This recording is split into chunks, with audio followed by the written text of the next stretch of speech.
And if he is going to be running, it will be with Peter Obi. And even if it's not, as he's not intending to run, wherever Obi chooses to run, he would still support him with him as his running mate, with or without him as his running mate. Complex, right? So he went on to say that meeting he attended at the Labour Party reconciliation of Abure's group, that meeting was at the instance of Peter Obi. Peter Obi was aware, and it was just so people know that Peter Obi is still in Labour Party and is going to contest in Labour Party if he chooses. So the conversation around that was with Charles this morning, I believe. Now, Datti. That there is a rumor going around, yes, or reports going around that have suggested that you yourself want to run for president in 2027. You made that attempt before. I mean, yes, you've been a presidential aspirant before, and you'd like to give it another go. Some people speak their fears. It is not true. I never said that. There's electronic evidence of the entire procession. I didn't say that. No, nobody said you said that at that meeting. Yeah. I mean, obviously, you're a pretty smart guy politically. I doubt if you'd go there and say that. But is that something that you're thinking about? Look at my trajectory. And I've said this repeatedly, that in 2019, I aspired for the presidency and I lost, together with 11 others. And during that contest, I felt so honored by a certain act which very few people, or probably no one recognized, is that there wasn't a single aspirant north of River Niger and Benue in that. This was a very good message. This was a very clear message. They decided to respect Peter Obi. Even during our campaigns, I was saying it, and Wikis and others. It's not that they didn't have the resources or the experience or the people to contest in 2019. They decided to wait it out. And I felt if my Nigerian brothers showed me this level of respect, the least I could do when it came to 2023, after the disappointment of the 8 years APC, was let a southerner come. Right. And I religiously supported Peter Obi, like I would do again. Right. So in 2027, unless if certain two people that I have tremendous respect for decide not to take it, and God Almighty in His infinite mercy keeps keeping it, dropping it for me, except if that happens, I can tell you Peter Obi for sure, because he's in the game, he contested before. Yes, I'm with him, I'll support him. If he doesn't, or another person that I won't call his name from the south, they don't. Otherwise, I'm not ambitious. Right. My key ambition, stop the killings, stop the stealing, stop the slide. Well, you've made that clear. Seen Mr. Abure in the close company of the FCT Minister Nyesom Wike recently. Wike, of course, openly working to re-elect President Tinubu in 2027. That image of the two of them together rubbed a lot of Labour Party supporters and Peter Obi supporters and generally opposition supporters up the wrong way. And it seemed to strengthen the impression that there is some sort of proxy political interference by the government in the Labour Party, and that the chaos in the party is allegedly sponsored by the state. And that is something that you yourself actually mentioned on this program. What's your reaction to that meeting? Because, as I said, I remember you on this program accusing Wike of trying to destroy the PDP and the Labour Party.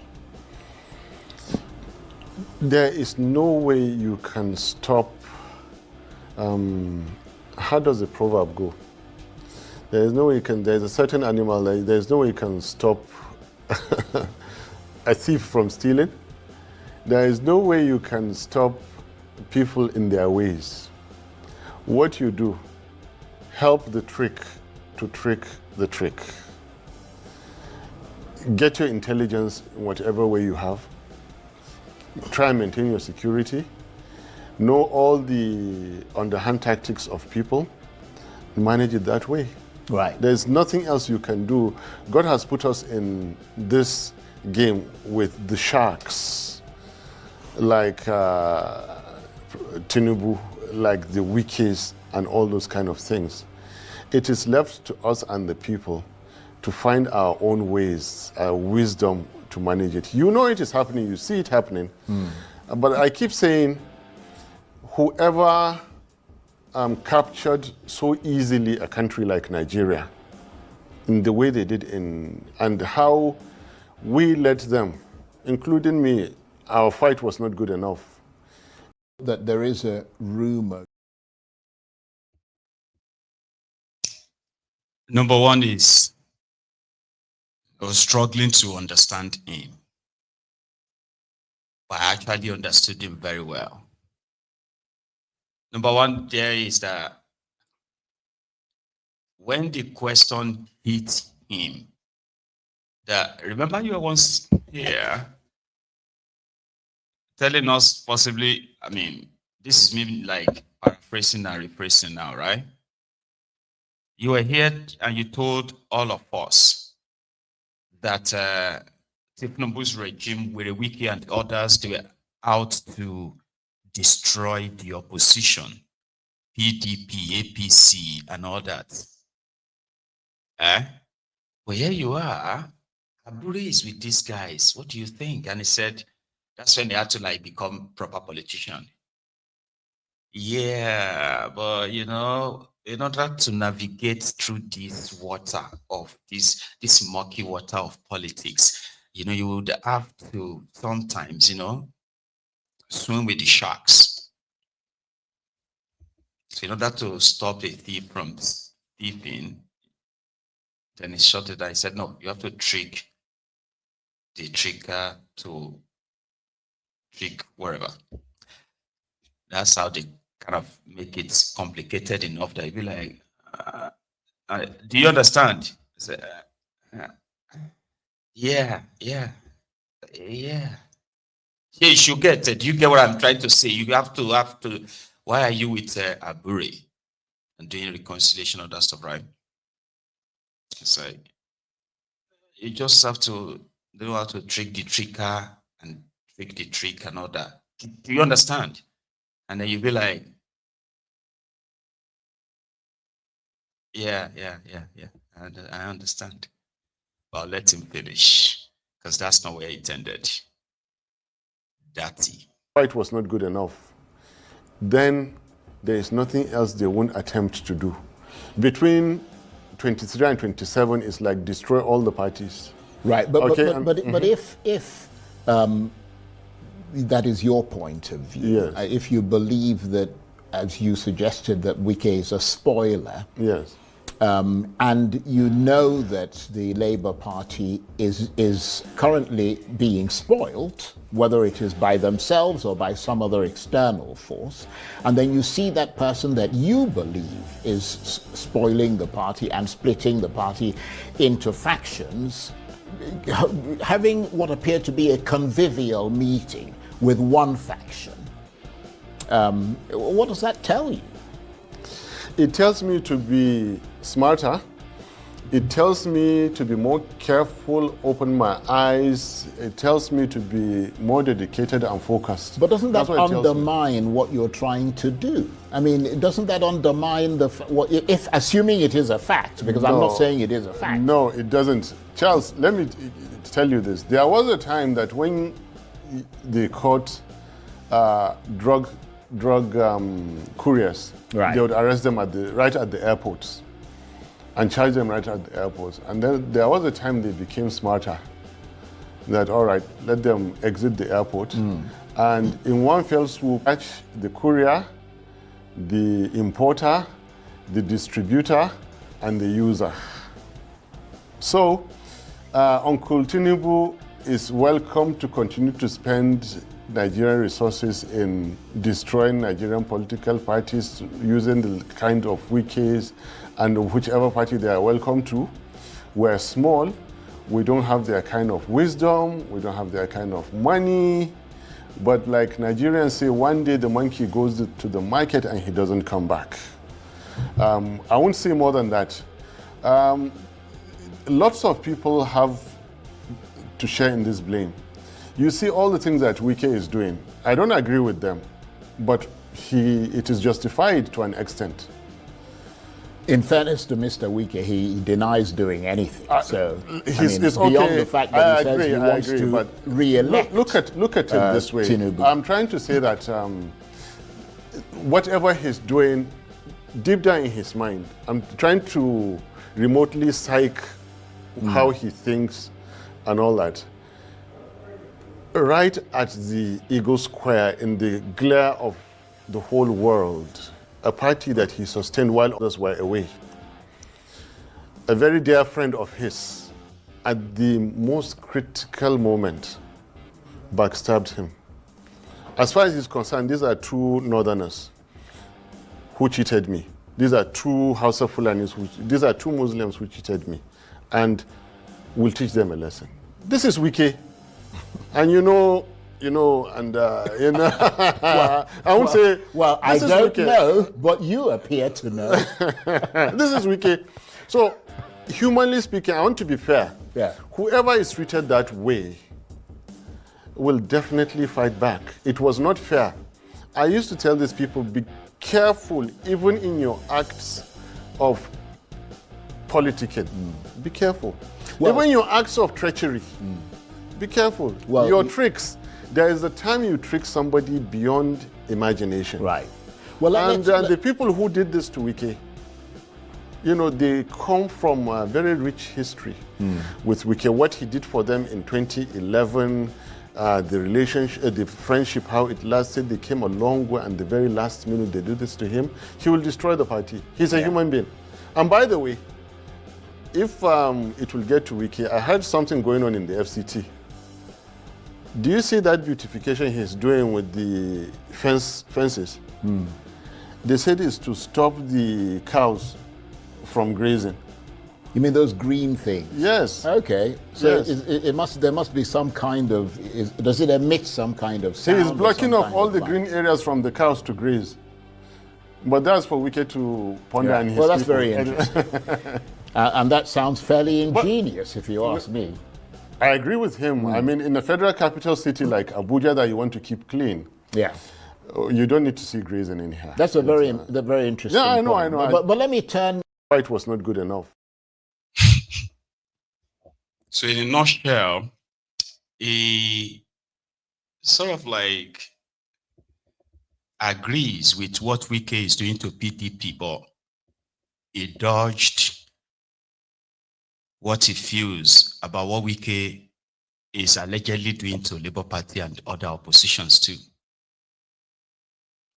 Then there is this part that's been emerging about the Labour Party, which you're a member of, has been getting bigger and more alarming. How did that look to you when you turned up at that factional NEC meeting led by Julius Abure?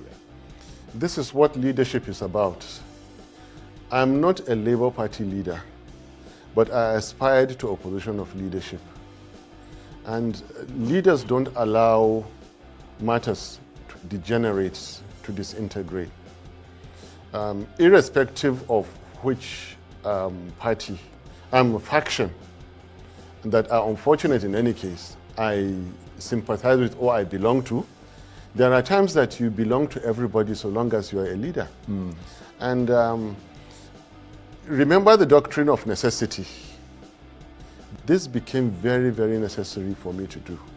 If His Excellency Peter Obi and myself had been sworn in, there are things, if he didn't do, I must have to rise to that challenge. Yeah, but I have to ask you. All right. why you felt that it fell on you to be the one to try to visibly and publicly unite the party. I was just about to say. Because most people would have thought that that task would fall on Peter Obi. I was just about to say it. Right, okay. Not too long ago, his younger brother's company or property was smashed. Yes, we saw that. And I know he's been busy at that. He went to the Daura and then the funeral. The funeral. And in the last week President also, one governor has been on his case that he should not travel, you know, to... You mean the governor of Edo State? I don't know which state it is, but I know there's a state which the governor says he shouldn't come. So yeah, it's Edo I State. need to understand that Peter Obi's cup is full many, many times. And maybe he's shy, you know, to say, you get up, go do this and go do these things. And that's why I told you that leadership is about... taking initiative. Thank you very much. But was he aware of the fact that you were going to attend that meeting? Because I'm curious to know what his reaction would have been. If he knows everything I do. I do carry him along. Right. Yeah. So you told him you were I absolutely told him that. And what was his reaction? I was going there. Peter Obi is a very easy and, you know, he leaves you to use your judgment and initiatives. And I trust that's what he did. But he was fully in the picture. Right. But did he react? Okay. As some of you have observed, I barely grasp any kind of like a straightforward answers from all his answers. Maybe that is deliberate, right? Or maybe he's compromised. Remember that phrase, so maybe.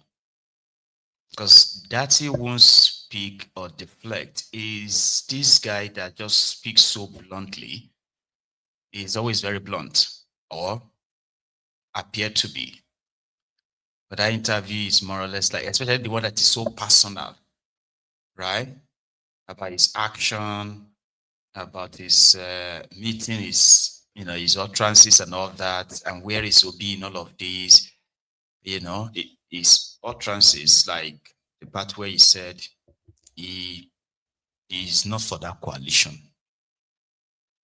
So in that same interview, he said, you know, Obi is always welcome to pick up a party ticket in Labour Party, and it will be welcomed. I think it is also in the interview. Listen to this part. Easy and, you know, he leaves you to use your judgment and initiatives. And I trust that's what he did. But he was fully in the picture. Right. But did he react when you told him you were going to go? If so, what was his reaction? It's like, I'm indifferent about it. It's okay. And what was the response of the Abure faction when you came to make the case that you came to make? They were elated. They are yearning for leadership. And I told them I'm there to do it. They are yearning for an end, so to say, about whatever we're going through as a party.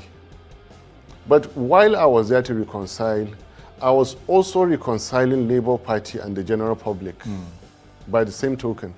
I was doing many things at the same time. So in a sense, you were being, I mean, I'm wondering if you were being just politically pragmatic by your move, in the sense that some have suggested that the coalition may well end up anointing Atiku Abubakar as its candidate. Yes. And you and presumably Peter Obi don't want to be left in the lurch if that happens, which is why you're making these overtures to the Labour Party. No. My own thinking was, convince me why I should come into ADC. Where was ADC in 2023 when Labour Party claimed we got 10 million votes? Where was ADC? Yeah, but there's always a time when a coalition comes into That's existence. what I'm saying. The coalition pointed us at, like, convince me And the general message is that I am yet to be convinced to leave Labour Party. I am yet to be convinced. And Peter Obi himself, I don't want to speak for him, but when he's okay, he will speak for himself. To the best that I know, Peter Obi is, and I repeated the welcome that Labour Party's arms are open to embrace back Peter Obi.